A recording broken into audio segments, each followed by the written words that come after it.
inicio entonces. Estamos con Carlos Balivián, es un capo de la geología. Yo creo que él se va a querer presentar un poco mejor, pero bueno, es una de las personas que conozco que más sabe sobre el tema, y nos va a hablar un poco sobre la relación que hay entre los yacimientos de mineral de hierro que hay en Argentina y bueno, los procesos geológicos que le han dado origen. Él va a abordar un poco más, digamos, en la temática con un poco más de exactitud de lo que yo estoy explicándolo, pero bueno, va hacia ese lado. Eh, bueno, Carlos, no sé si te querés presentar. Buenas tardes, es un gusto estar con ustedes en esta charla sobre geología en general, con un enfoque particular en depósitos de hierro. Antes de comenzar, permítanme presentarme. Mi nombre es Carlos Ballivián, soy docente de la Cátedra de Geología Argentina de la Facultad de Ciencias Naturales y Museo de la UNLP. Soy licenciado en Geología, licenciado en Geoquímica, doctor en Ciencias Naturales e investigador asistente del CONICET. Antes de comenzar, quiero también agradecer a Héctor Amante por la invitación a dar esta charla y a todos ustedes por su presencia. Bueno, comparto pantalla y arrancamos. ¿Te Sí, parece? dale para adelante. Yo voy a desconectar mi cámara para evitar tanto flujo de datos y por ahí entorpecer la presentación. De acuerdo.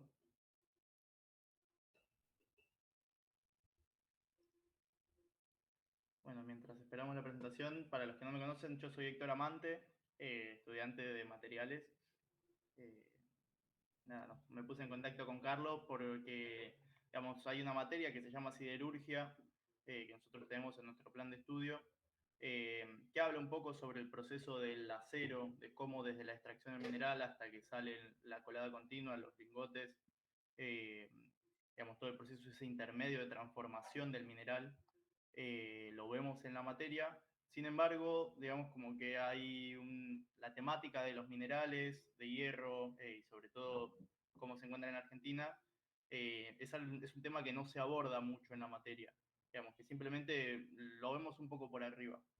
Eh, Tenía interés para poder profundizar un poco más en ese área, y gracias a un amigo pude contactarme con Carlos, así que hoy estamos acá en esta charla. Cuando quieras, Carlos, puedes arrancar. Buenísimo, muchas gracias, Héctor. La charla titula Relación entre la geología y entre geología y metalurgia. Vínculo entre tectónica, el ciclo de las rocas y depósitos de hierro de Argentina y el mundo. En esta primera diapositiva, a la izquierda, tenemos una fotografía del ingreso a la mina subterránea de Sierra Grande, en Río Negro. Más adelante vamos a hablar sobre esta, que es la mina de hierro subterránea más grande de Latinoamérica. A la derecha tenemos un horno cuchara, algo con lo cual ustedes están mucho más familiarizados. Los geólogos nos ocupamos de la parte exploratoria y también de la explotación de minerales, del tipo que sean. Podemos incluir gas, petróleo, aguas subterráneas. Ustedes, los ingenieros o futuros ingenieros, se encargan del procesamiento de las rocas extraídas, tanto en la mina como en las plantas siderúrgicas. Antes de hablar sobre los depósitos de hierro, me gustaría repasar conceptos varios vinculados con el interior de la Tierra, la tectónica de placas y el ciclo de las rocas. Esto nos va a permitir comprender qué hay en el interior de nuestro planeta, de dónde procede la energía que impulsa las placas tectónicas y cómo los distintos ambientes tectónicos se relacionan con la generación de rocas y, en consecuencia, con los depósitos minerales. Les recomiendo que tomen nota de cualquier pregunta que me quieran hacer y las concentramos al final. Eh, Más que nada porque corro el riesgo de irme por las ramas. Me imagino que tienen cosas que hacer y tampoco quiero extenderme demasiado.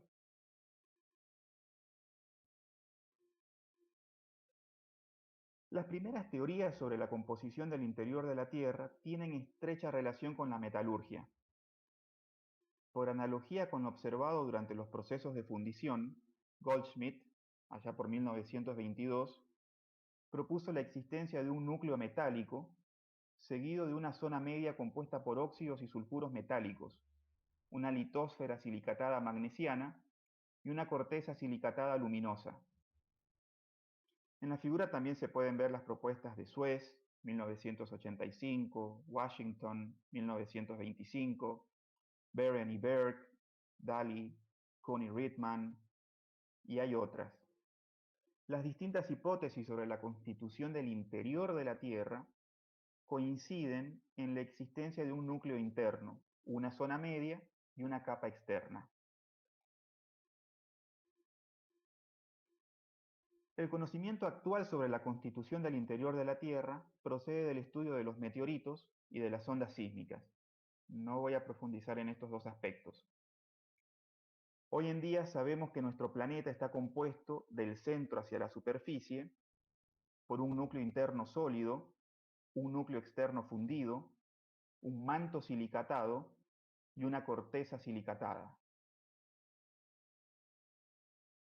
Veamos cada una de estas capas con algo más de detalle.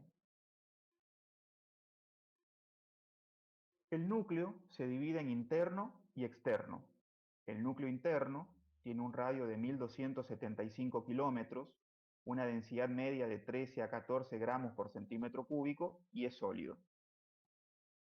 El núcleo externo tiene un espesor de 2225 kilómetros, una densidad media de 10 a 11 gramos por centímetro cúbico y es fluido, está fundido.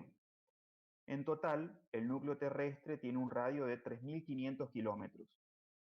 Está compuesto por aproximadamente 95% de ferroníquel y 5% de sulfuros y silicatos. El hierro y el níquel están bajo la forma de taenita y camasita, que son aleaciones naturales, también comunes en los meteoritos conocidos como sideritos. El enfriamiento del núcleo y el decaimiento de los elementos radioactivos es la fuente del calor interno de la Tierra. Las corrientes convectivas del manto trasladan la mayor parte del calor y son la fuerte impulsora de la deriva continental y de la tectónica de placas. Ojo con esto último, lo vamos a retomar en breve. El manto se extiende desde su límite con la corteza hasta una profundidad de 2900 kilómetros. Su densidad oscila entre 6 gramos por centímetro cúbico en el manto inferior y unos 3,3 gramos por centímetro cúbico en el manto superior. En un principio era homogéneo, pero con el paso del tiempo, de millones y millones de años, se fue diferenciando. Está compuesto por un 46% de dióxido de silicio, 43% de óxido de magnesio, 7% de óxido de hierro, 1,6% de óxido de aluminio y 1,2% de óxido de calcio, por mencionar lo más importante. Estos óxidos forman minerales como olivino, piroxeno y granate, entre otros. Lo tienen todo en las tablas y bueno, después les voy a compartir un PDF de la presentación para que puedan analizar todos estos datos con mayor detalle si es que gustan. Ya hablamos del núcleo y del manto. La corteza es una de las características de nuestro planeta. El carácter bimodal de la topografía de la Tierra, es decir, continentes y océanos, se debe a su composición igualmente bimodal, la cual es consecuencia de la tectónica de placas. La corteza terrestre puede ser dividida en oceánica y continental. La corteza oceánica tiene una densidad de 3 gramos por centímetro cúbico, tiene 50% de dióxido de silicio en promedio y está enriquecida en hierro, magnesio y calcio. Por su parte, la corteza continental tiene una densidad de 2,8 gramos por centímetro cúbico, tiene 67% de dióxido de silicio en promedio y está enriquecida en aluminio, sodio y potasio. Ahora bien, cabe destacar que esta subdivisión del interior de la Tierra está basada en su composición. Es una subdivisión interna química. Existe otro criterio de subdivisión del interior de la Tierra, el cual está basado en el comportamiento mecánico de las distintas porciones del interior terrestre. Los estudios geofísicos de las ondas sísmicas que atraviesan el interior de la Tierra nos han proporcionado información relativa a las propiedades mecánicas de las capas del interior de nuestro planeta. Gracias a estos estudios sabemos que el núcleo interno es sólido, y que el núcleo externo es fluido. El resto del planeta puede ser subdividido en mesósfera, astenosfera y litósfera. Núcleo, mesósfera y astenosfera. Y la litósfera, muy importante. La mesósfera comprende el manto inferior y la parte basal del manto superior. Es sólida y se postula que, al igual que el núcleo externo, puede tener corrientes convectivas generadas por las diferencias de temperatura existentes entre su base y su techo. La astenosfera se encuentra entre la base de la litósfera y unos 350 kilómetros de profundidad, aunque algunos autores indican que este límite inferior podría ser más profundo. Aquí las rocas también se encuentran en estado sólido, aunque próximas a la fusión, lo que les permite fluir convectivamente a escalas de tiempos geológicos y permitir el movimiento de las placas tectónicas. Cuando hablo de fluir a escala de tiempos geológicos, estoy hablando de millones de años. En conclusión, si bien la astenosfera es sólida, tiene cierta plasticidad, y esto es importante a los fines del movimiento de las placas tectónicas. ¿Y por qué son importantes las placas tectónicas? Porque en los límites entre las placas tectónicas se produce la mayor cantidad de rocas. Y es durante la producción, durante la generación de rocas, que se generan también los depósitos y yacimientos minerales.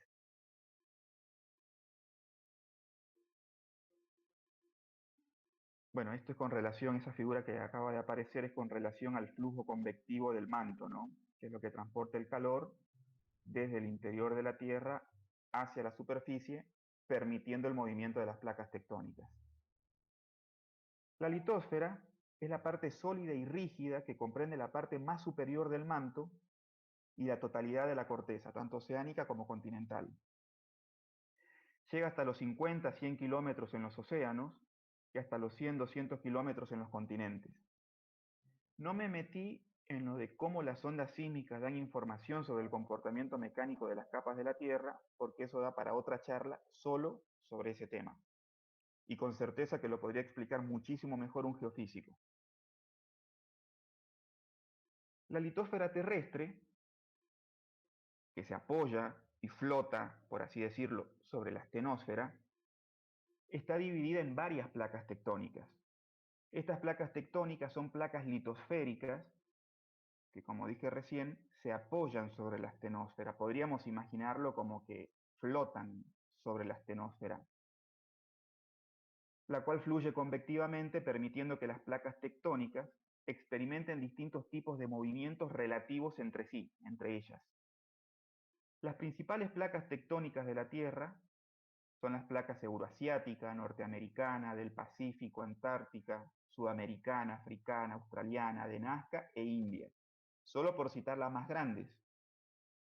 Hay muchas otras placas más pequeñas, a veces llamadas microplacas, como la de Panamá, por ejemplo, la de Escocia, en fin. La gran mayoría involucran tanto litósfera continental como litósfera oceánica. ¿Sí? Por ejemplo, la placa sudamericana involucra litósfera continental, que es el continente sudamericano, y litósfera oceánica, que es parte del océano Atlántico. Mientras que algunas placas, como las placas del Pacífico, o de Nazca, o de Escocia, involucran solamente litósfera oceánica, como podemos ver acá. La placa de Nazca abarca parte de la litósfera oceánica en lo que es el sector pacífico de nuestro planeta. Acá la placa de Escocia, en el Atlántico Sur, también comprende solamente litósfera oceánica. Dijimos que las placas tectónicas experimentan movimientos relativos entre sí. Estos pueden ser de tres tipos. Movimientos convergentes, donde las placas convergen o chocan, como la interacción entre las placas sudamericana y de Nazca, dando lugar a zonas de subducción, así se llaman, que generan cadenas montañosas como la cordillera de los Andes. Tenemos movimientos divergentes, donde las placas divergen o se separan, como la interacción entre las placas sudamericana y africana, dando lugar a dorsales oceánicas, cordilleras submarinas, como la dorsal centroatlántica. Y, finalmente, movimientos transformantes, donde las placas se rozan lateralmente, como la interacción entre las placas norteamericana y del Pacífico a lo largo de la falla de San Andrés en California, Estados Unidos. Que es lo que les estaba señalando: convergencia, divergencia y transformancia. Veremos muy brevemente cada uno de estos tres casos, ya que es a lo largo de los límites entre placas tectónicas que se concentra la producción de rocas y, en consecuencia, de depósitos minerales. En los límites convergentes, como su nombre lo indica, dos placas tectónicas convergen entre sí, es decir, se aproximan la una a la otra, la una con relación a la otra. Debido a las diferentes densidades, las placas tectónicas se meten una debajo de la otra. Ahí está, no salía la diapositiva. Lo que ocurre cuando las placas tectónicas convergen, es que se meten una por debajo de la otra. Tal es el caso de la placa de Nazca, que se mete por debajo de la placa sudamericana. Durante este proceso conocido como subducción, la litósfera oceánica de la placa de Nazca subduce, o sea, se mete por debajo de la litósfera continental de la placa sudamericana.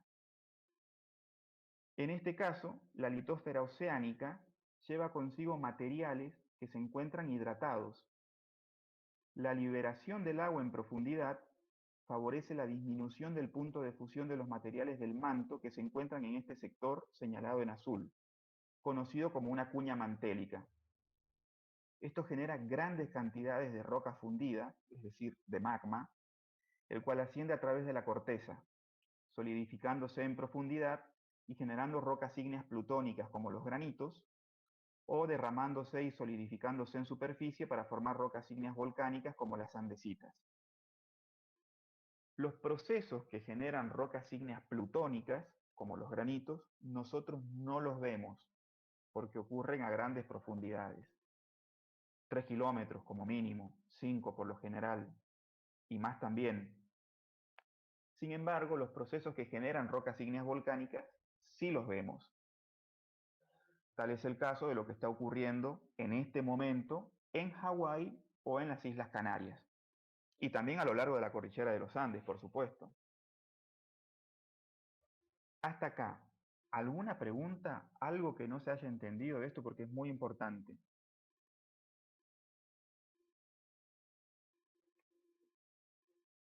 No, por ahora muy claro todo. Fantástico, fantástico. Bueno, sigo entonces. Entonces, voy a hacer hincapié en esto. Acá en los océanos se están depositando detritos, ¿sí? Esos detritos vienen de la destrucción de las rocas en el continente. Hay meteorización, que es como se llama a la destrucción de la roca, la descomposición de la roca, ya sea mecánica o química, y esos materiales van al océano, se depositan, experimentan transformaciones químicas que permiten que se generen minerales hidratados, ¿sí? Con agua en su composición química. Son esos minerales hidratados los que durante la subducción son llevados a profundidad, en esta cuña de manto. Y ahí esos minerales liberan el agua que contienen y el agua actúa como fundente, disminuyendo el punto de fusión de las rocas de esta cuña y generando grandísimas cantidades de magma. Ese magma es menos denso que las rocas que lo rodean, por eso tiende a ascender a través de la litosfera. Y pueden suceder dos cosas: que se queda en profundidad y cristaliza, o sea, solidifica, formando un granito, o llega a superficie y se derrama formando un basalto, una andesita, una riolita, en fin, hay un montón de rocas plutónicas o volcánicas. Yo aquí mencioné dos ejemplos comunes. Bueno, sigamos. Perdón, Sí, ¿cómo es que pasa de, tipo, cómo es que se absorbe el agua y después, cómo pasa a ser el magma? No entendí esa parte. bien. Déjame pensar. El agua en los minerales no está como agua, como H2O, ¿sí? Está como oxidrilo, formando parte del mineral en alguna posición estructural específica. Hay un montón de minerales hidratados. Las arcillas, por ejemplo, son todos aluminosilicatos de hierro, magnesio, de varios elementos que comúnmente tienen moléculas de oxidrilo. Lo mismo sucede con las micas y un montón de otros minerales. Esas moléculas en algún momento se pierden en este sector, porque los minerales que vienen viajando con la placa tectónica, digamos con la placa de Nazca, acá en la corteza oceánica, esos minerales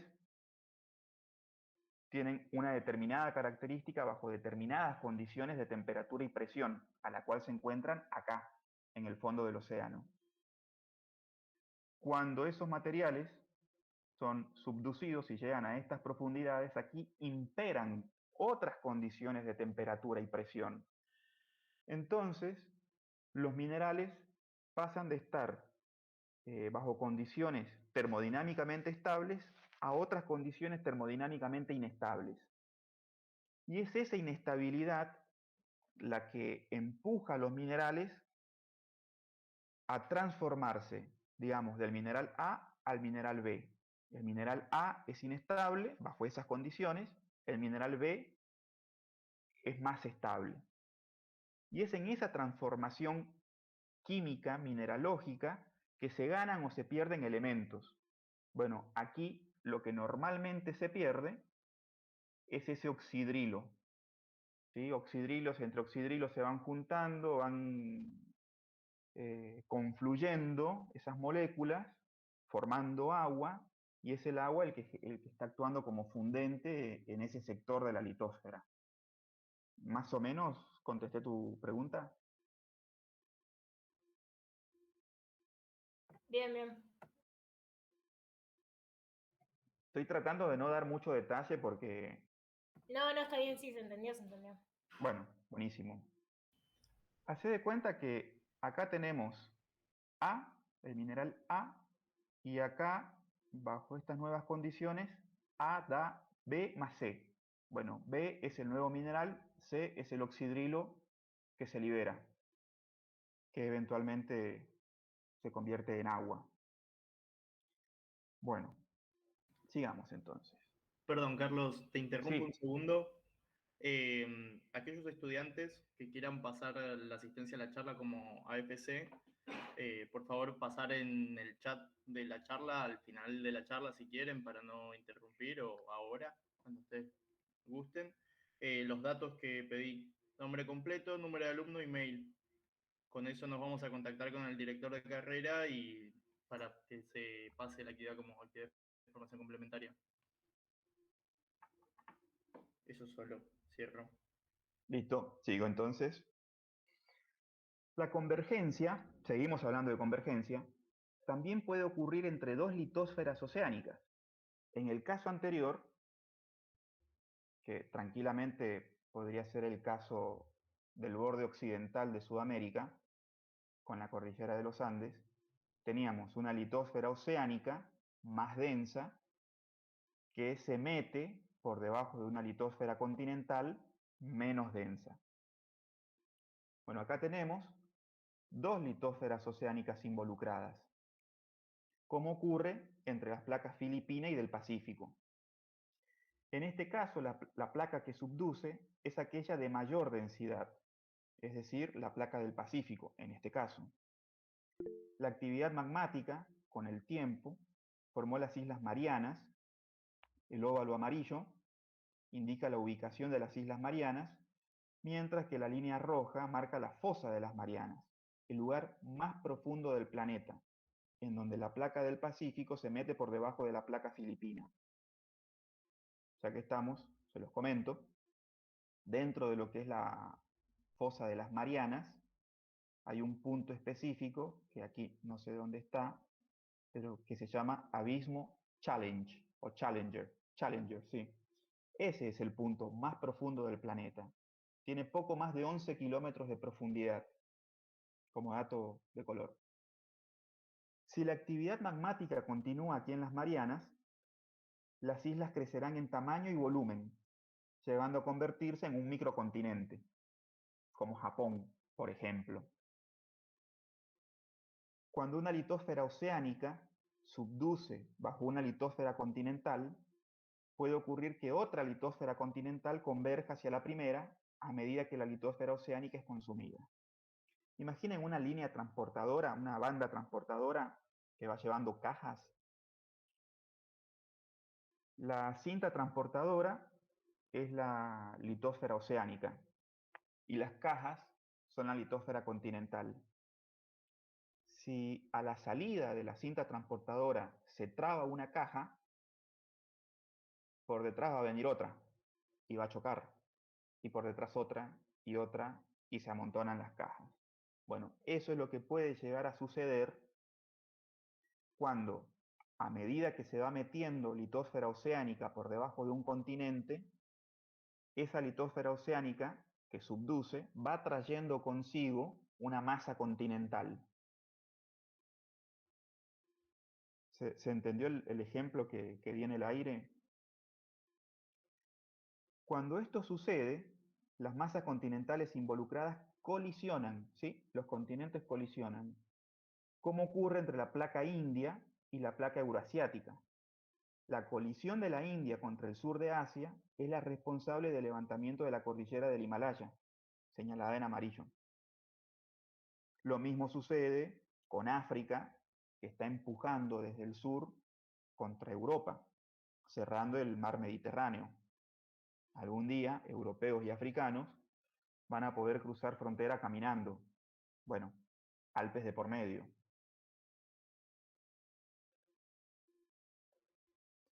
En los límites divergentes, cuando las placas se separan, se alejan una de otra, el manto que se encuentra a altas temperaturas en la zona de divergencia experimenta fusión debido a la rápida descompresión. Entonces, acá tenemos rocas que están a alta temperatura y a alta presión. Cuando las placas se separan, primero se genera un valle, después se puede comenzar a abrir un océano, pero bueno, cuando eso ocurre, las rocas que están acá, en donde las dos placas se están separando, experimentan una rápida descompresión. Esa descompresión hace que las rocas se fundan, generando grandísimas cantidades de magma.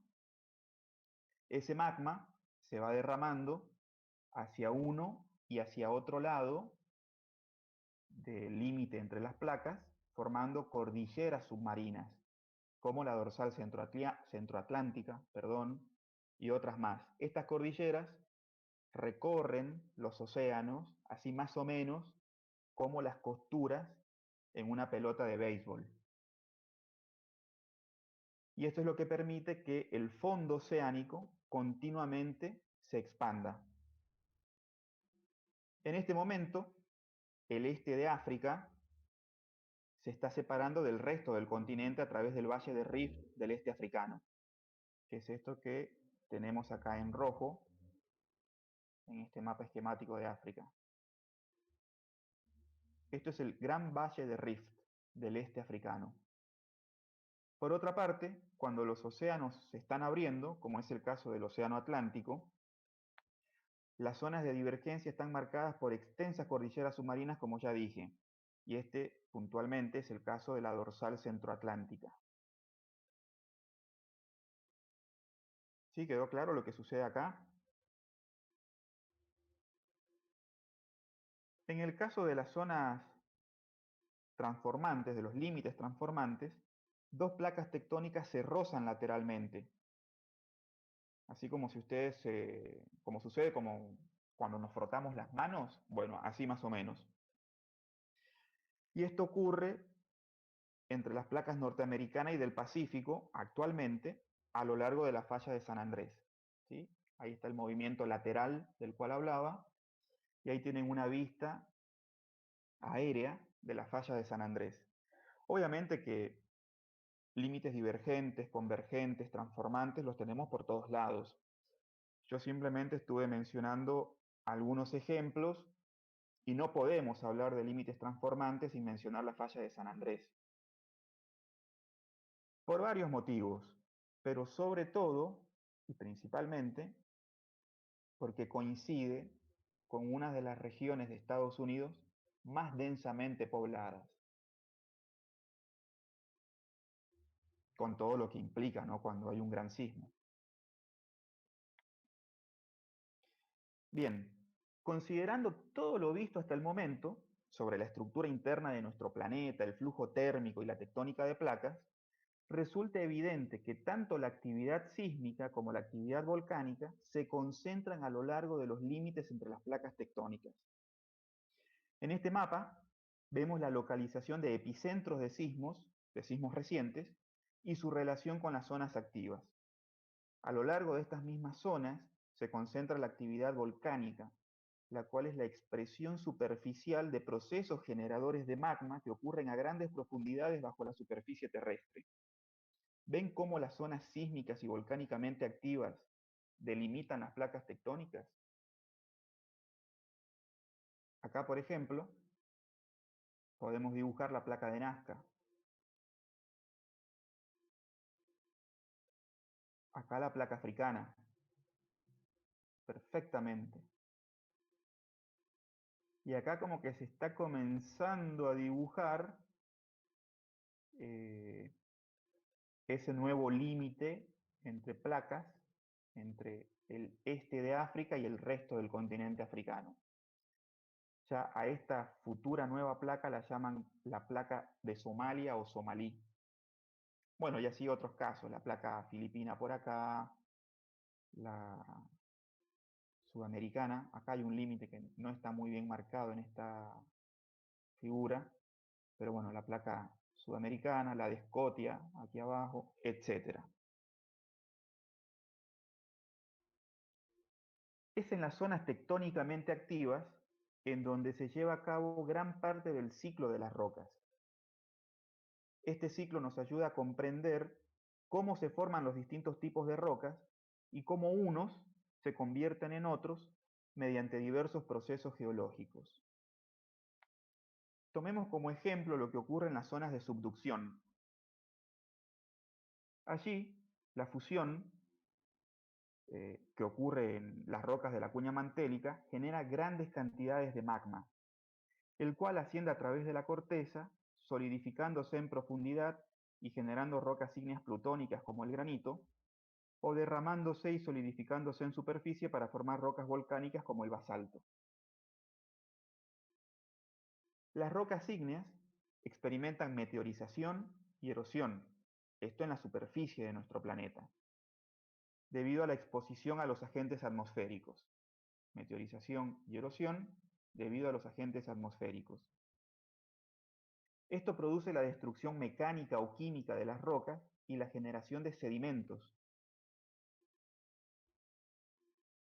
Cuando los sedimentos son soterrados, o sea, cuando llegan a grandes profundidades, experimentan determinadas condiciones de temperatura, presión y medio químico que los convierten en rocas sedimentarias, como la arenisca, la piedra caliza y muchísimas otras.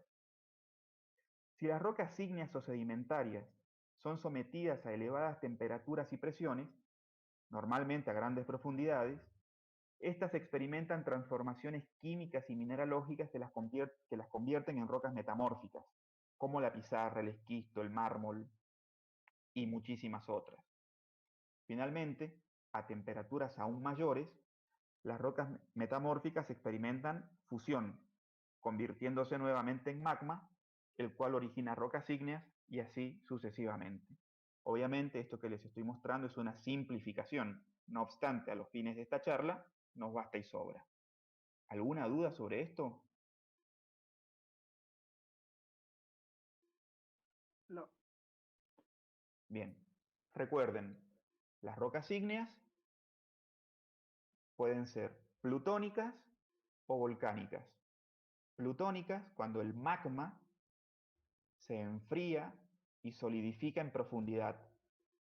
Volcánicas cuando ese magma llegó a la superficie y bueno, pasaron cosas como las que están pasando en Canarias. Cualquier roca, ígnea, metamórfica o sedimentaria, en la superficie terrestre va a experimentar meteorización y erosión, lo cual genera sedimentos. Los sedimentos, cuando se compactan y cementan, forman rocas sedimentarias. Estas rocas, a grandes profundidades, se convierten en rocas metamórficas. ¿Sí? Hay modificaciones químicas, mineralógicas, estructurales. Y estas rocas, a mayores profundidades y a altas temperaturas, pueden fundirse generando magmas. Bien.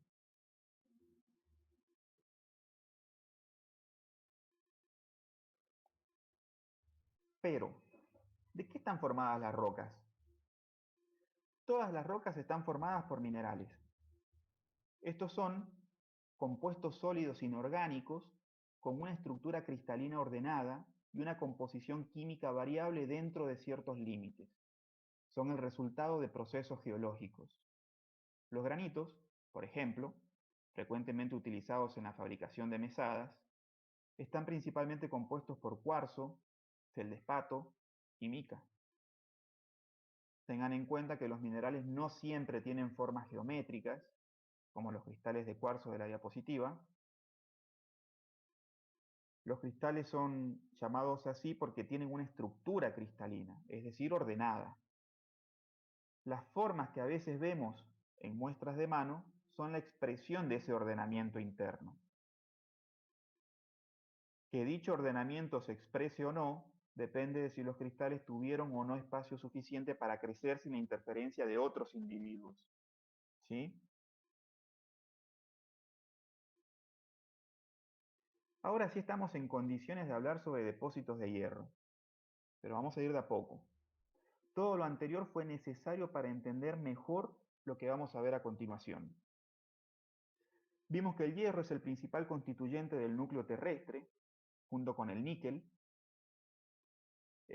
Como óxido ferroso representa aproximadamente el 7% del manto, el 8% de la corteza oceánica y el 6% de la corteza continental. A diferencia del oro, la plata o el cobre, el hierro no se encuentra en estado nativo en la naturaleza, es decir, libre, sin estar combinado con otros elementos, como sí ocurre con el oro, la plata y el cobre. También el platino, el carbono, que puede estar como grafito o diamante, etc. Los principales minerales de hierro son la magnetita, la hematita, la limonita, la siderita y la pirita, entre otros. Estos son óxidos, la magnetita, hematita y limonita son óxidos, la siderita es un carbonato de hierro y la pirita es un sulfuro de hierro. También podríamos mencionar a la calcopirita, que es un sulfuro de hierro y cobre, silicatos. Prácticamente todos los silicatos tienen algo de hierro en su composición, aunque en algunos puede llegar a predominar el hierro. Bien, en esta tabla tienen los minerales de la filmina anterior con sus respectivas fórmulas. Si bien hay una diversidad de minerales de hierro distribuidos sobre la corteza terrestre, óxidos, silicatos, carbonatos, sulfatos, sulfuros, etc., son pocos los minerales usados industrialmente como fuente de hierro. Ello depende de la cantidad de metal o ley que el mineral contenga. Para ser utilizados en la industria siderúrgica, estos minerales deben contener un mínimo de 40% de hierro.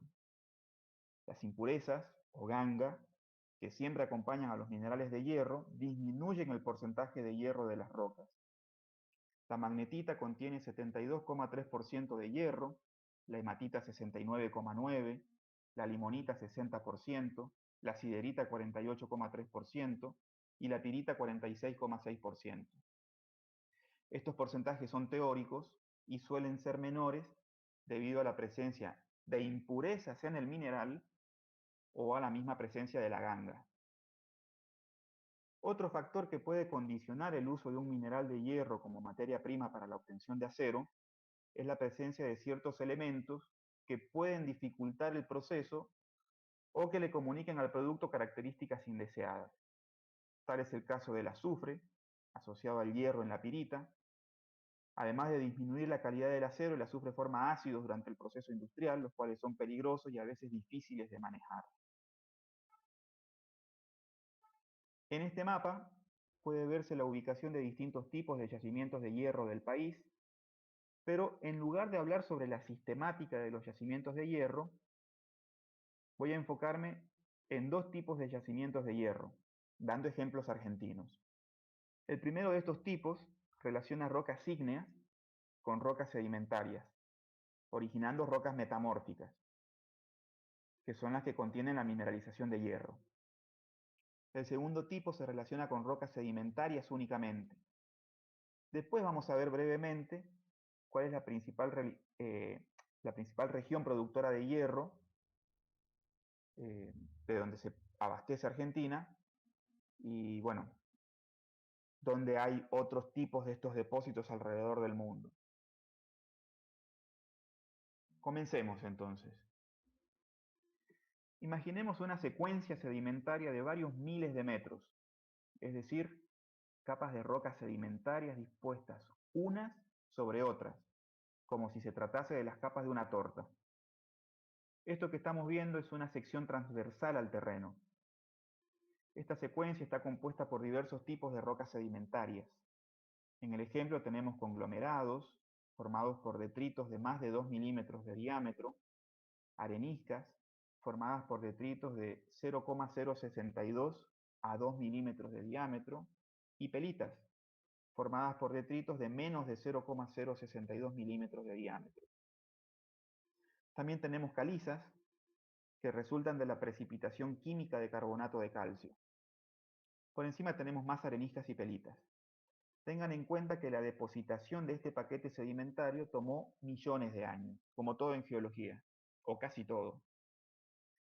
En algún momento, un cuerpo de magma que se encuentra ascendiendo a través de la corteza terrestre irrumpe en estas rocas, aportando calor y fluidos. El contraste térmico entre el cuerpo de magma y las rocas que los rodean genera un desequilibrio, el cual promueve la formación de minerales más estables bajo las nuevas condiciones de temperatura imperantes. Asimismo, se establece un contraste composicional entre el cuerpo de magma y las rocas que lo rodean, especialmente aquellas químicamente reactivas, como las calizas o los mármoles. La roca carbonática, rica en calcio, aporta algo de este elemento al cuerpo de magma, mientras que este último aporta silicio, aluminio, hierro y magnesio, entre muchos otros elementos. Este aporte es realizado por los fluidos magmáticos y favorecido por la porosidad de la roca carbonática, así como por la presencia de fracturas, fallas y otras heterogeneidades de la roca. El aporte de calor, fluidos y elementos químicos procedentes del cuerpo de magma genera una serie de transformaciones químicas y mineralógicas en la roca carbonática, transformando a la caliza, una roca sedimentaria, en un skarn, una roca metamórfica. Los skarns, es una palabra noruega, pueden estar enriquecidos en distintos elementos, lo cual depende en primera instancia de los elementos que aporta el cuerpo de magma.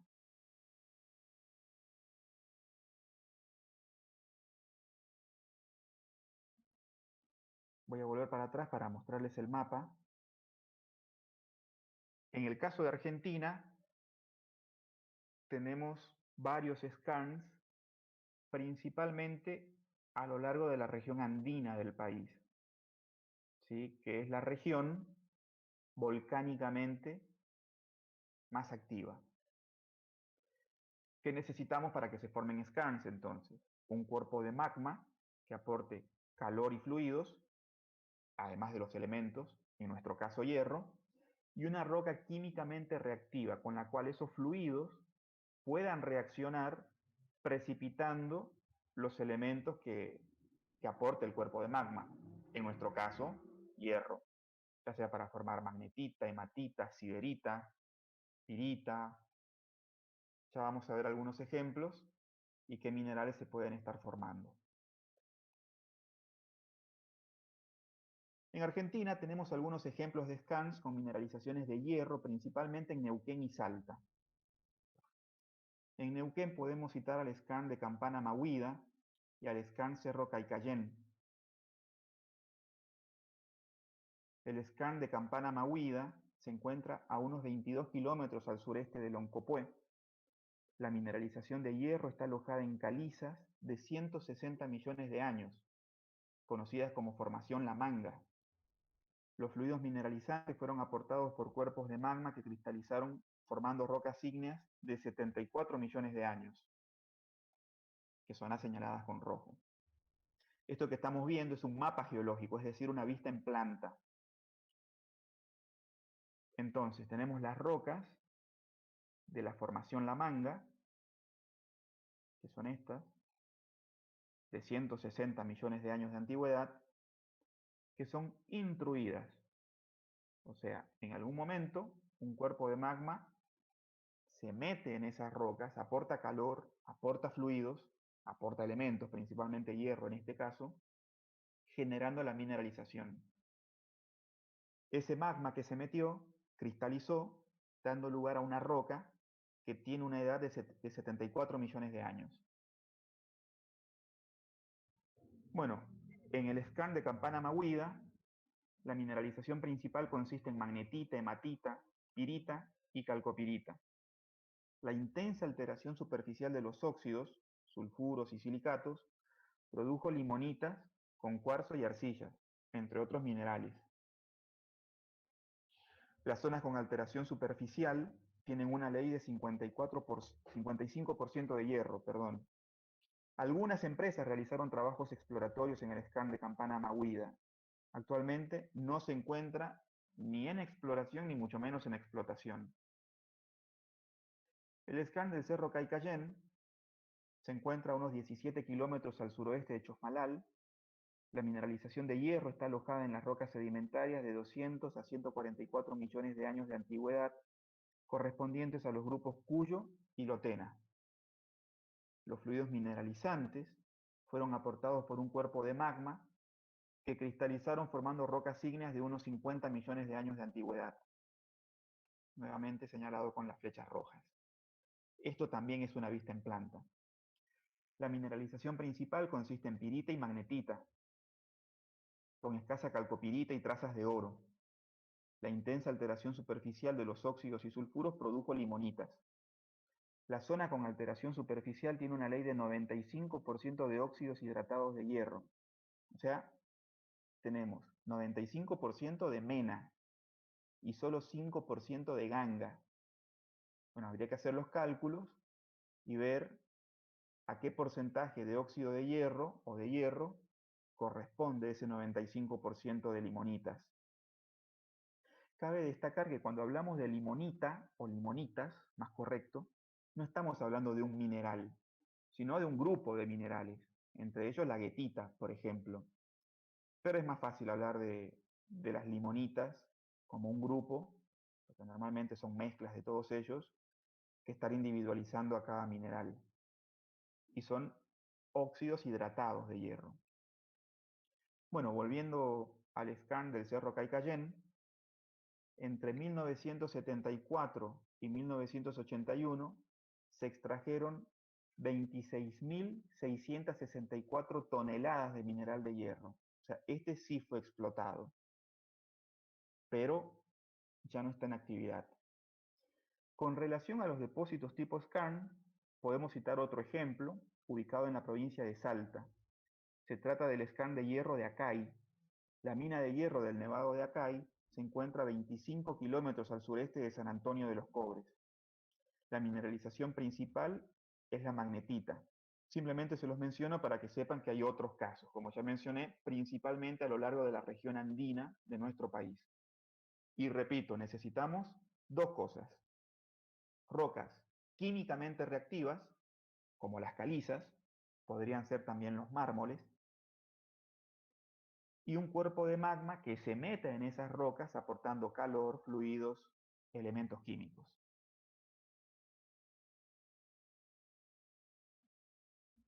A modo de resumen, tenemos que los depósitos tipo skarn se asocian a un cuerpo de magma que, como ya dije, aporta fluidos a una roca químicamente reactiva, como por ejemplo calizas, mármoles, pueden ser también pelitas.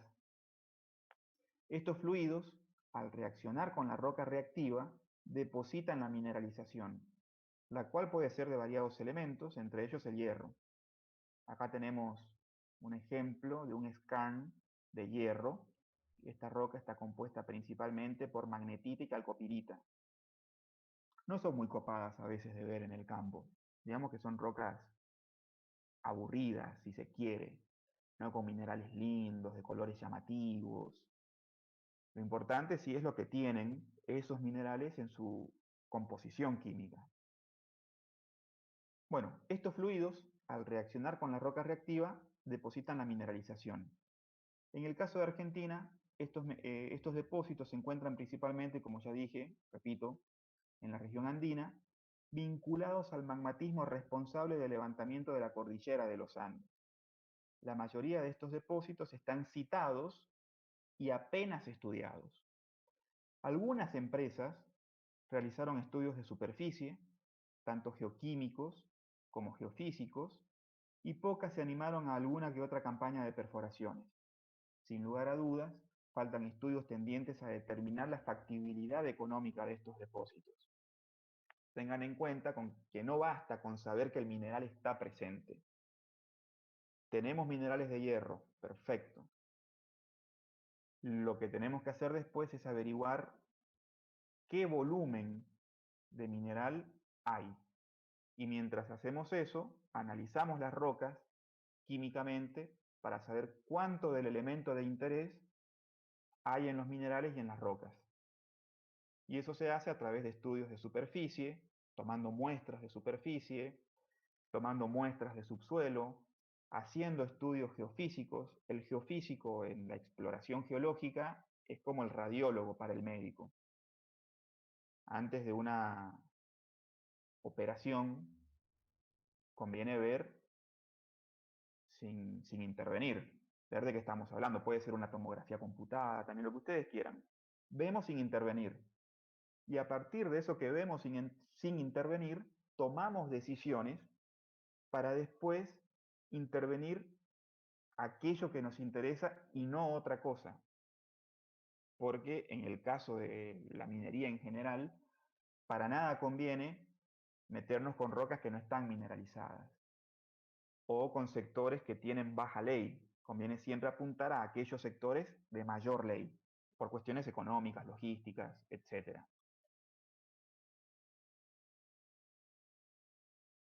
Con relación a los scans, ¿alguna duda? ¿Quedó claro cómo es que se forman? ¿Cuáles son los procesos involucrados?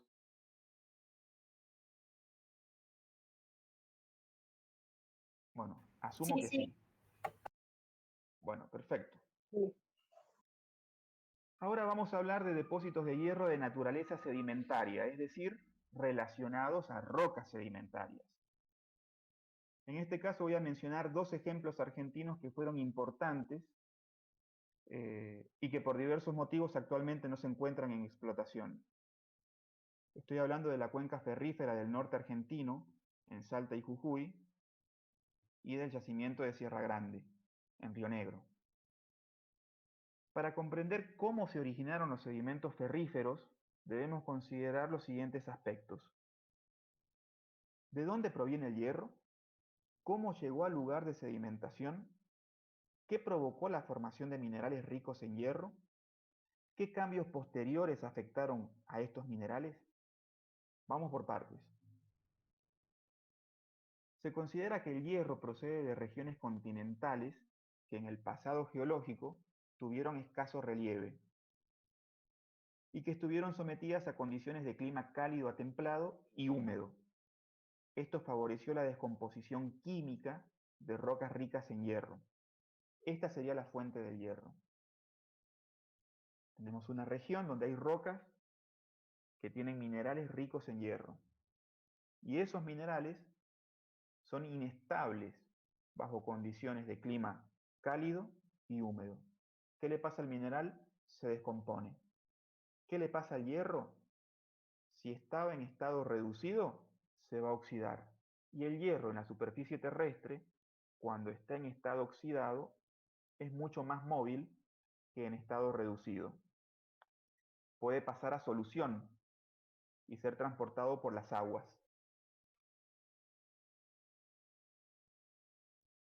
En esas condiciones climáticas, el agua de los ríos debió llevar elevadas cantidades de hierro en solución, lo cual explica la depositación de rocas sedimentarias ferríferas en el mar próximo a la costa. ¿Sí?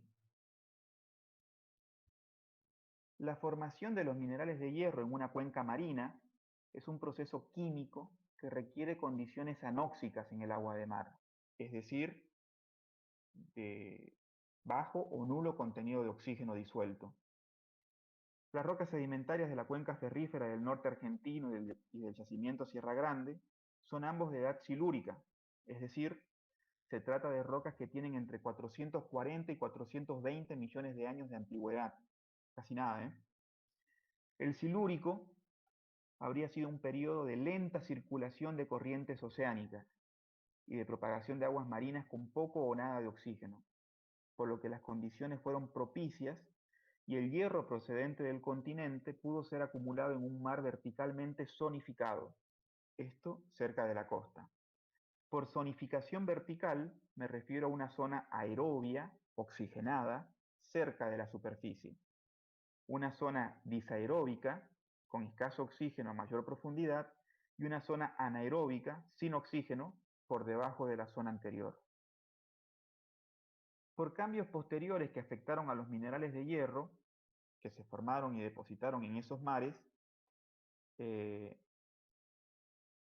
esos cambios convirtieron a esos sedimentos inconsolidados en rocas. Entonces, tenemos que el hierro viene del continente a través de los ríos, es descargado en los océanos, se forman minerales de hierro por precipitación química de ese hierro que estaba en solución, y esos minerales experimentan una serie de procesos que convierten al sedimento en roca, es decir, al sedimento inconsolidado en una roca sedimentaria consolidada.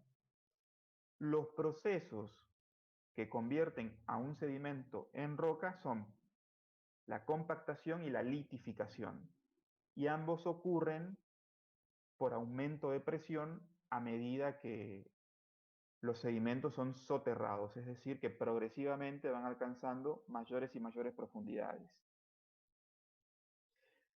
Estos procesos se conocen con el nombre de diagénesis, en sentido amplio. Dentro de la diagénesis, un proceso muy importante en el caso nuestro es el que se conoce como hematización, es decir, el reemplazo de silicatos de hierro y otros minerales por óxidos de hierro. ¿Por qué esto es importante? Porque aumenta la ley de un determinado depósito, cosa que a ustedes les viene bárbaro. Primero a nosotros los geólogos y después a ustedes. Una vez el sedimento es convertido en roca, otros procesos pueden afectar a estas rocas sedimentarias, tales como la deformación y metamorfismo. Este último puede estar relacionado a la deformación o vincularse al calor y fluidos aportados por un cuerpo de magma cercano. Después vamos a hablar un poquito sobre la influencia de la deformación y el metamorfismo en los depósitos de hierro. En el NOAA, bueno, antes de hablar de esto, ¿se entendió cómo se originan los depósitos sedimentarios de hierro? Por mi parte, sí. Sí, sí. Sí, bien claro, Carlos. La verdad que está bueno. Espectacular. Bueno, me alegra mucho que se entienda. Ahora sí, ya habiendo entendido cómo se originan estos depósitos de hierro sedimentarios, vamos a ver dos ejemplos. Decía entonces que en el NOA tenemos una serie de depósitos de hierro correspondientes a la cuenca ferrífera del norte argentino. La roca sedimentaria silúrica, que contiene la mineralización de hierro, se conoce como formación Lipeón y consiste en areniscas ferruginosas, es decir, arenas ricas en hierro convertidas en roca debido a procesos de diagénesis. Van a escuchar que nosotros los geólogos hablamos de grupo tal, formación, complejo. Esto lo hacemos para facilitarnos nosotros la comunicación, ¿sí?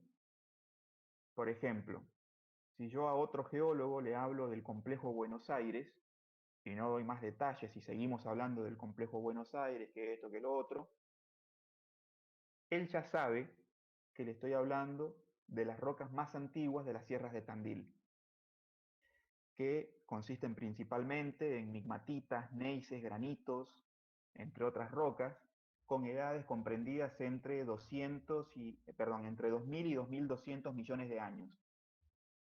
Eso él ya lo sabe. Y entonces, por eso hablamos de formaciones, grupos complejos, etc.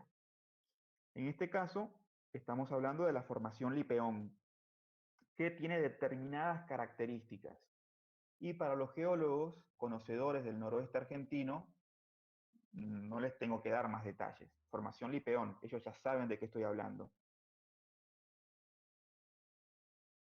Bien, entonces, en la formación Lipeón, el hierro se presenta como mantos compuestos de hematita, limonitas, silicatos de hierro como chamosita y glauconita, también siderita y pirita. La parte norte de la cuenca, hacia la frontera con Bolivia, ha sido menos estudiada que la parte sur, en donde se encuentran los yacimientos ferríferos de Zapla Puesto Viejo, Santa Bárbara y Unchimé, los únicos explotados actualmente inactivos. Ahí me faltó Unchimé. Va de nuevo porque creo que no coincidió con la animación.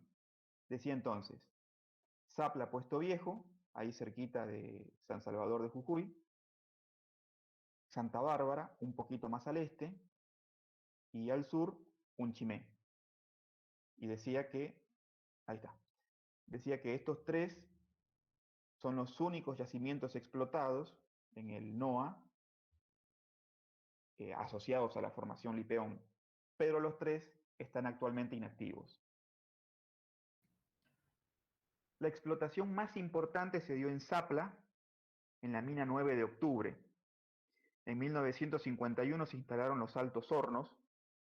Habrán escuchado de los Altos Hornos de Zapla.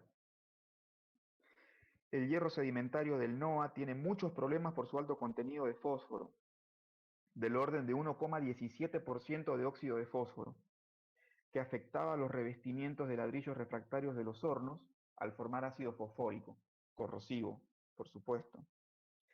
A ello se deben agregar otras impurezas, especialmente sílice, o sea, dióxido de silicio, la cual terminaba formando montañas de escorias.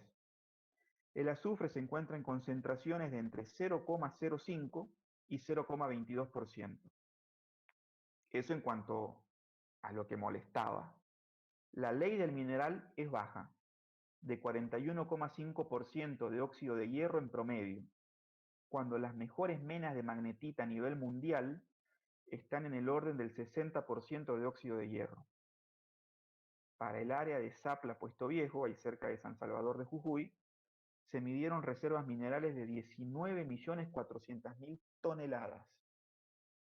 Eso es lo que habría. Les repito algunos datos, por si los quieren anotar y tener presentes. La ley es del 41,5%, estamos hablando de óxido de hierro, esto en promedio.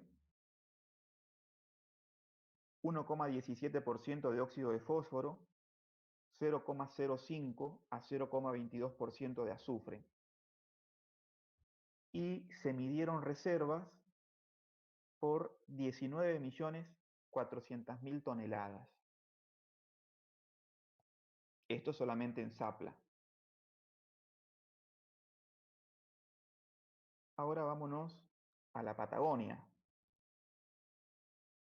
En Río Negro tenemos el yacimiento Sierra Grande.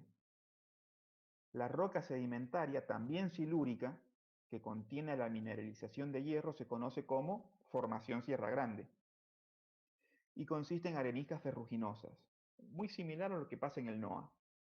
El hierro se presenta como mantos compuestos por los óxidos de hierro magnetita, martita y especularita, acompañados por clorita ferrífera, una especie de mica, un silicato, y por apatita y lazurita, dos fosfatos. O sea que ya se imaginarán que tenemos problemas de fósforo. La mineralización de hierro de la formación Sierra Grande fue sectorizada en 4 yacimientos, denominados Rosales, Norte, Este y Sur. Además de los procesos depositacionales y diagenéticos, procesos posteriores como deformación y actividad magmática contribuyeron a la génesis de la mineralización de hierro de Sierra Grande. A través de estudios de superficie y de subsuelo se determinaron leyes de entre 54 y 60% de óxido de hierro y reservas medidas de 265.823.000 toneladas, de las cuales 214 millones corresponden al yacimiento sur. Y esa es la entrada a la mina del yacimiento sur, que es la mina de hierro subterránea más grande de Latinoamérica. Entonces, repito, leyes de 54 a 60% de óxido de hierro, reservas medidas entre todos los yacimientos de 265.823.000 toneladas, de las cuales 214 millones de toneladas corresponden al yacimiento sur. Al igual que los mantos ferríferos de la formación Lipeón en el NOA, aquí también tenemos el problema del fósforo, con 2,78% de óxido de fósforo y azufre con porcentajes comprendidos entre 0,28 y 0,35%. Cabe destacar que el complejo cuenta con plantas de molienda, separación y peletización y con salida directa a un embarcadero. Pero, repito, está inactiva desde hace ya algunos años. Yo estuve por la zona, siendo estudiante, en el 2009. Y si no me equivoco, la planta, o sea, todo el yacimiento, había sido recientemente adquirido por los chinos. Pero como hay tan elevadas concentraciones de fósforo, no quisieron seguir explotando. En algún momento YPF tuvo la intención de aprovechar el fósforo y se construyó una planta piloto para poder extraer el fósforo, pero por lo visto tampoco fue rentable. Entonces, si los depósitos tipo Skarn, como los de Neuquén, no han sido estudiados y explorados en profundidad, si los yacimientos del NOA y Sierra Grande no están activos, ¿de dónde viene el hierro que alimenta la actividad siderúrgica argentina? Buena pregunta. Viene de depósitos conocidos como Banded Iron Formations, o BIFs, por sus siglas en inglés, es decir, formaciones de hierro bandeado. Acá tenemos algunos ejemplos de cómo se ven. Bueno, ¿qué son los BIFs? Estas rocas, estas formaciones de hierro bandeado, como su nombre lo indica, son rocas que se caracterizan por un bandeado consistente en la intercalación de capas ricas en hierro y capas ricas en dióxido de silicio, que podemos ver, por ejemplo, acá. rojo, negro, rojo, negro, rojo, negro. Y en las otras fotos también. ¿Dónde se encuentran estas rocas? Normalmente son rocas muy antiguas de edad precámbrica. Cuando decimos que una roca es precámbrica, estamos diciendo que tiene más de 600 millones de años de antigüedad. Imagínense. En Sierra de la Ventana, por ejemplo, hay rocas precámbricas que tienen edades entre 800 y 600 millones de años, pero las rocas más antiguas de Argentina están en las sierras de Tandil, se conocen como Complejo Buenos Aires, y tienen en promedio edades de 2100 millones de años. 2100 millones de años. Bueno, las formaciones de hierro bandeado son todas rocas precámbricas, algunas tan antiguas como 3800 millones de años, 3000 millones, 2000 millones de años, las más comunes. También hay un poco más jóvenes, de 1000 millones de años, 600 millones de años. Y las podemos encontrar en muchos lugares alrededor del mundo. Por ejemplo, en Brasil, en lo que se conoce como el cuadrilátero ferrífero del Brasil, en Bolivia, en Sudáfrica, en Angola, Australia, China, en fin. Estas que estamos viendo, por ejemplo, acá, son muestras en superficie de unas formaciones de hierro bandeado de Angola. Y estas de acá son de Australia. Ahora, ¿cómo se originan? Tengan en cuenta que los geólogos sabemos mucho de lo que pasó recientemente en la historia terrestre. ¿Sí? Cuantos más jóvenes son las rocas, mejor las podemos conocer. Cuanto más antiguas son, más dudas vamos a tener respecto de cómo se formaron. ¿Por qué? Porque cuanto más vieja es una roca, muchas más cosas le pasaron, desde que se formó hasta que el geólogo la encontró. Y por muchas cosas me refiero a metamorfismo, deformación, más deformación, y así, varios ciclos de metamorfismo y deformación. Calentamiento, enfriamiento, deformación.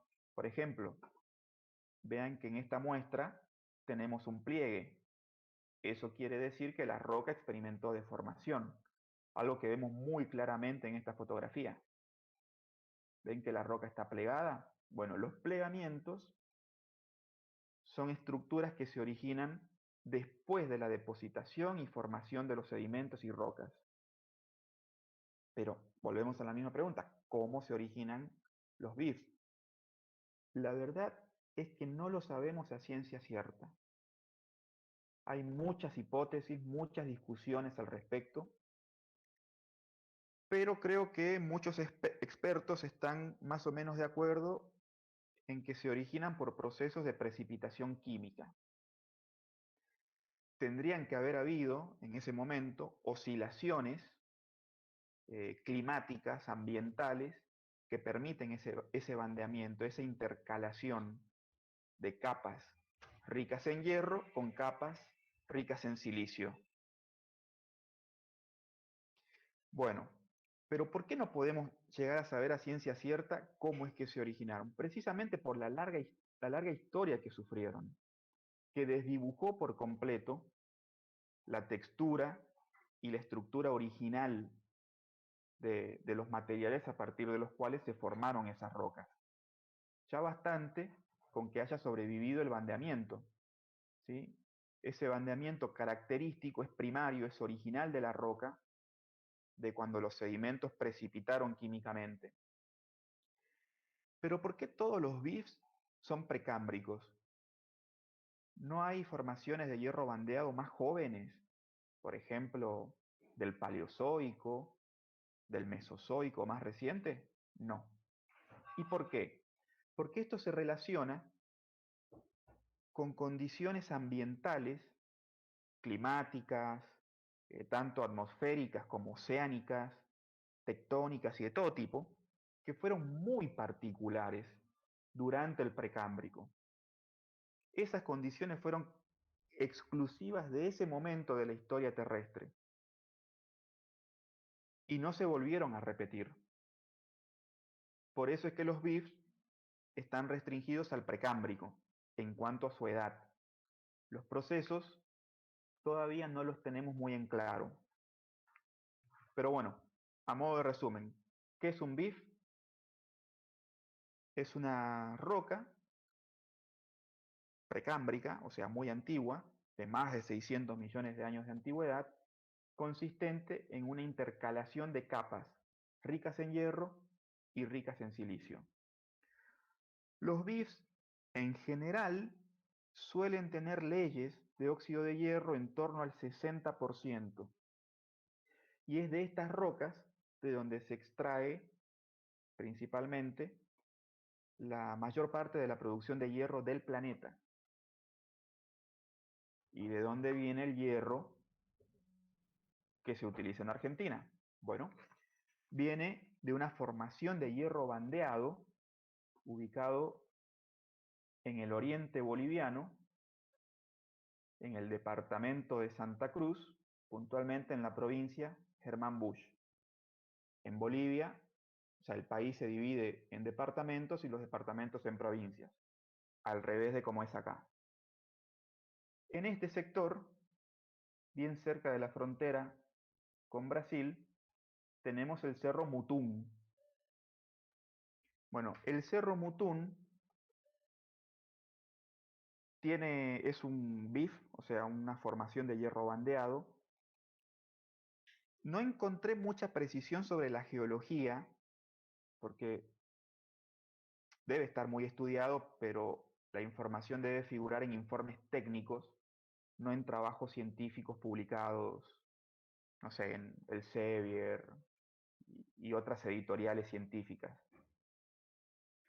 Pero sí logré averiguar que hay 160 millones de toneladas probadas de mineral, principalmente magnetita y hematita, con una ley de aproximadamente 65% de óxido de hierro.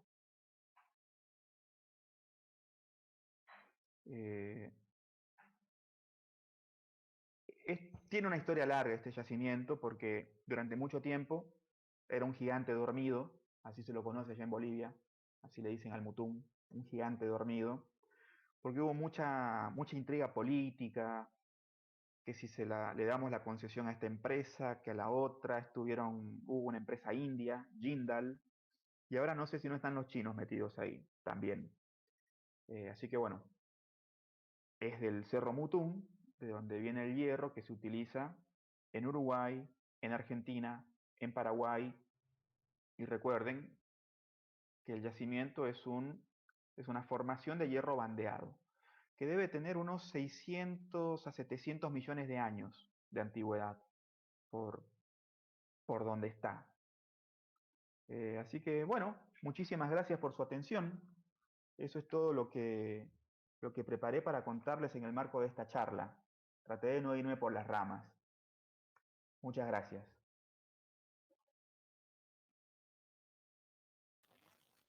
Bueno, muchas gracias. Bueno, gracias, nos vemos. Genial, Carlos. Muy interesante la charla, la verdad. Un montón de información. Es una persona, como dije al principio, que sabe mucho.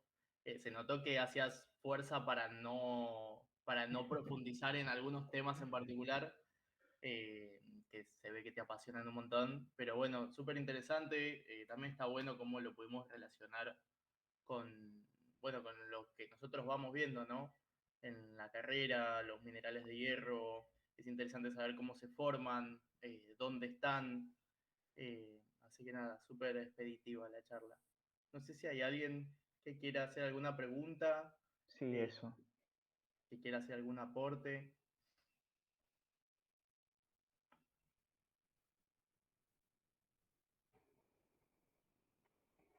A ver, ahí hay una en el chat de Sergio que pregunta, lo del hierro del Mutún, el último que se mencionó, ¿es más fácil de trabajarlo? Bueno, eso es algo que yo lo venía leyendo y pensando también, con relación a los depósitos y yacimientos de hierro en general, que a veces es una de las limitantes desde el punto de vista logístico, ¿no?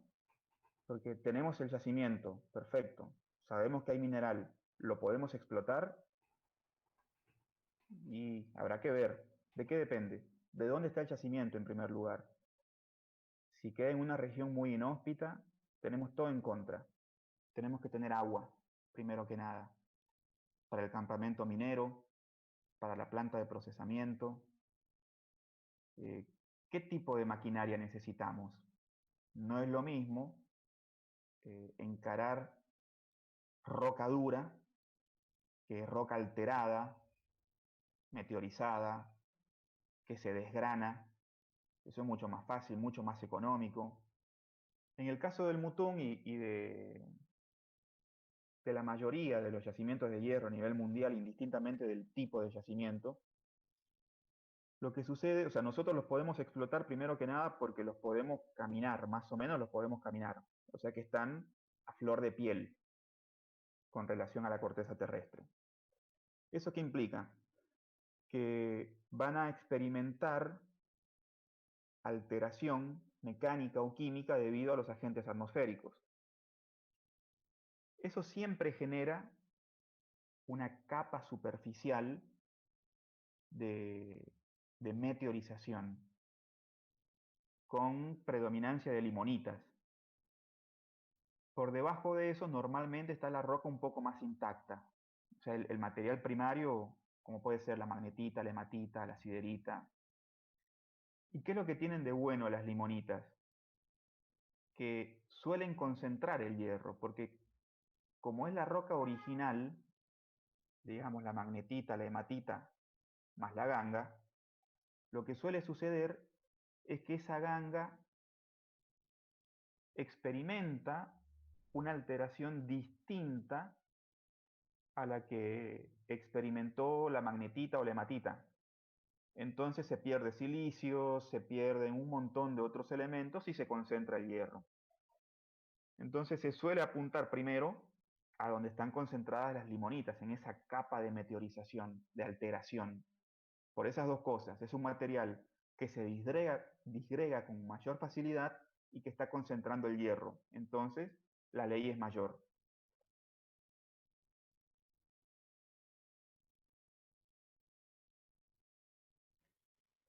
Genial. ¿Contesté con eso la pregunta? Bueno, genial. Bien. No sé si hay alguna otra duda, alguna otra pregunta para hacerle a Carlos. Hay que aprovecharlo. No todos los días tenemos un geólogo en ingeniería, así que está bueno también poder hacer este intercambio. Sí, yo he Camila, que visto, tiene la cámara prendida. mi experiencia me ha enseñado que salen cosas buenas cuando hay interrelación entre distintas disciplinas, entre los geólogos y los geoquímicos, los geólogos y los geofísicos, y los que estudiamos la Tierra con los ingenieros de diverso tipo. No hacemos lo mismo, no somos competencia, más al contrario. Yo creo que si hay una comunicación fluida, podemos sacar mayor provecho de lo que cada uno hace, ¿no? En nuestro caso, la parte exploratoria barra explotación y todo lo que es el proceso industrial del material extraído.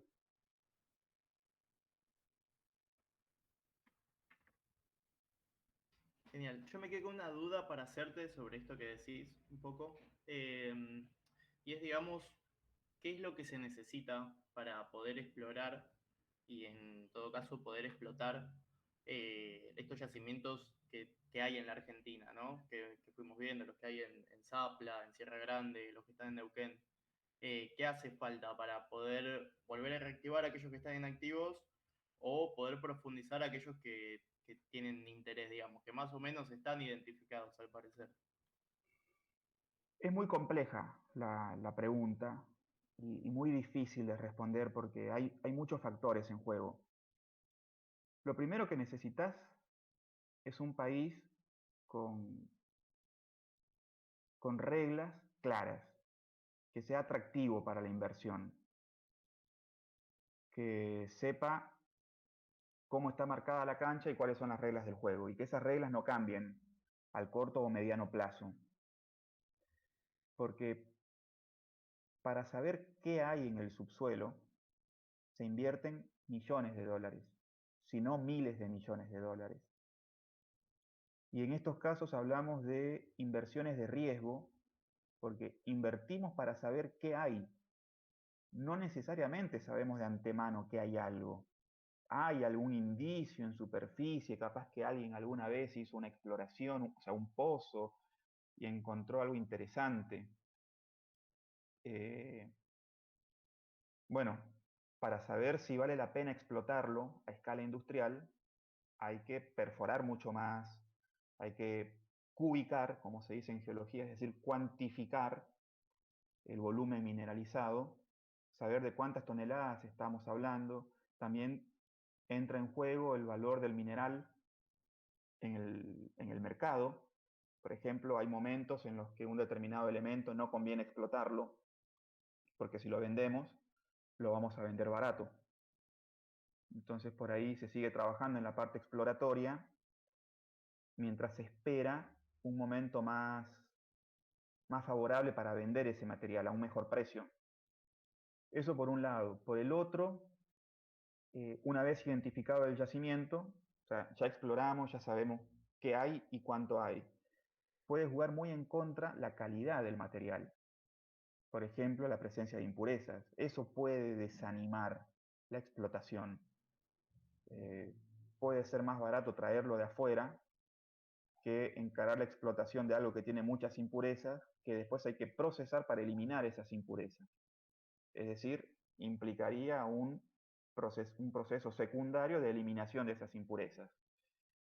Eso por mencionar algunos ejemplos.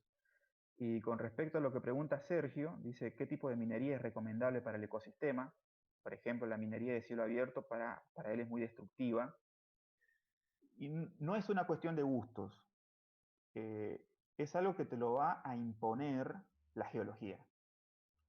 Por ejemplo, en la región cordillerana argentino-chilena hay depósitos que se conocen como pórfidos cupríferos, ¿sí? Son magmas que cristalizaron a no mucha profundidad y que tienen mucho cobre, principalmente cobre, pero también pueden tener molibdeno, oro, plata, no importa.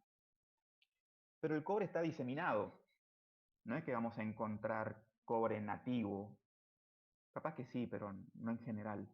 El cobre está diseminado, entonces se requiere explotar grandísimas cantidades de roca para poder concentrar el cobre a partir del material extraído.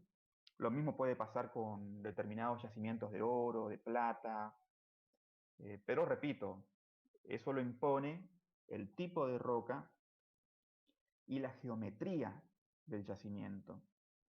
Sí, como sucede en Sierra Grande, por ejemplo, o en Zapla, que tenemos mantos de roca con la mineralización a una determinada profundidad, ahí lo que conviene es la minería subterránea.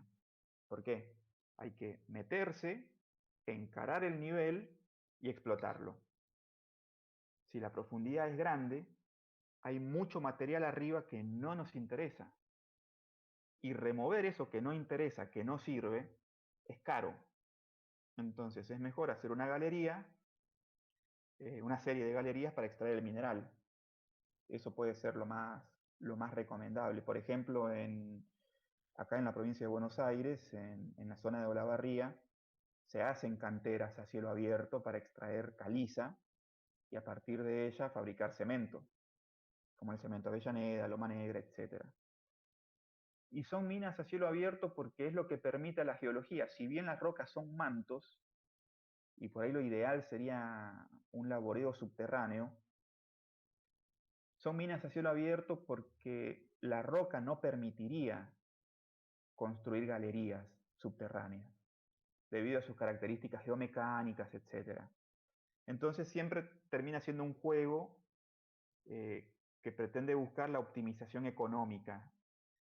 Y respecto al impacto ambiental, Yo te diría que toda actividad humana genera impacto.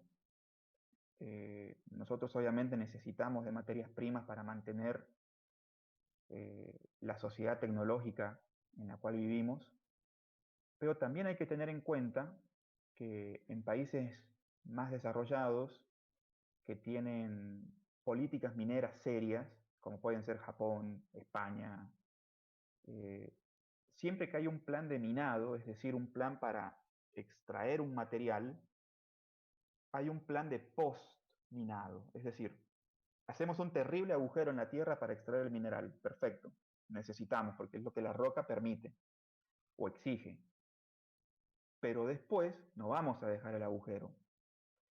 Mencionaba el ejemplo de provincia de Buenos Aires, que están haciendo labores a cielo abierto para extraer piedra caliza. Tienen que sacar mucho material que ellos no quieren, que no les sirve. ¿Qué lo hacen? Lo acumulan a un costado. Son montañas y montañas de material que extrajeron y que no van a usar para nada. Y esta empresa, no voy a dar el nombre, tiene un plan de post-minado. ¿En qué consiste? En un retrollenado. Entonces, todo el material que extrajeron lo van a utilizar para ir llenando el agujero que generaron. Sacaron el material que ellos quieren, no van a dejar el agujero. Lo van a ir llenando a medida que avanzan. Entonces, si explotan acá y ya extrajeron de este sector, en este sector van llenando con el material previamente extraído. Y eso es porque hay empresas que tienen políticas medioambientales serias que les importa el impacto que generan. O sea, saben que como sociedad no podemos no explotar minerales porque los necesitamos, pero saben también que no es sacar y rajar, por así decirlo. Y cada vez se está extendiendo mucho más esa mentalidad ecoamigable en la minería, por diversas razones, ¿no? Cuestiones sociales, políticas, de costos también. Es más barato ser responsable que ser irresponsable, de última, pero bueno, genial que lo vean así y que implementen estas medidas.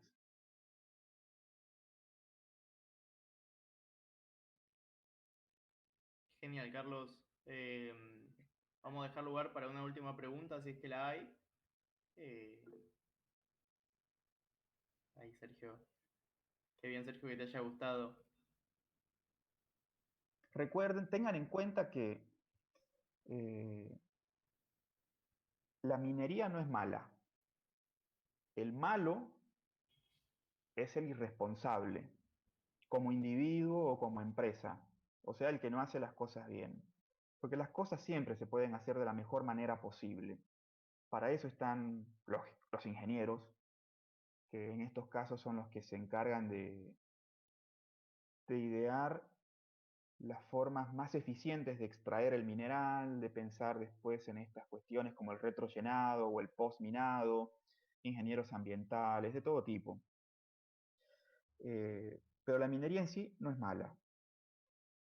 Y tengan también en cuenta que si hasta ahora nosotros usábamos muchos minerales, ahora con el advenimiento de fuentes de energía renovables, vamos a necesitar mucho más minería. Un auto eléctrico utiliza mucho más cobre que un auto a combustión. Además utilizan baterías de litio. Ahí necesitamos explotar los salares del noroeste argentino, de Bolivia, Chile, Perú, por ejemplo. En eso Sudamérica, si se aviva, puede ser potencia. Siempre y cuando hagamos las cosas bien, porque las cosas mal hechas generan un rechazo por parte de la sociedad. Y tienen toda la razón del mundo. También se necesitan políticas claras. Tenemos una ley de minería viejísima que habría que actualizar. Entonces, bueno, es algo que se puede hacer bien, pero que depende de, de muchos jugadores, de los que exploran, de los que explotan, de los que procesan los materiales, de legisladores, de ingenieros ambientales que vienen después, en fin, es un trabajo de todos y es algo yo creo que de lo cual también podemos participar nosotros sin necesidad de trabajar en una empresa minera, ¿no? Mismo estando en nuestras casas, a la hora de decidir qué hago con una lata de aluminio, si va a la basura o la reciclo, bueno, cuanto más reciclemos, menos vamos a necesitar la extracción de nuevas materias primas, con todo el impacto que eso implica.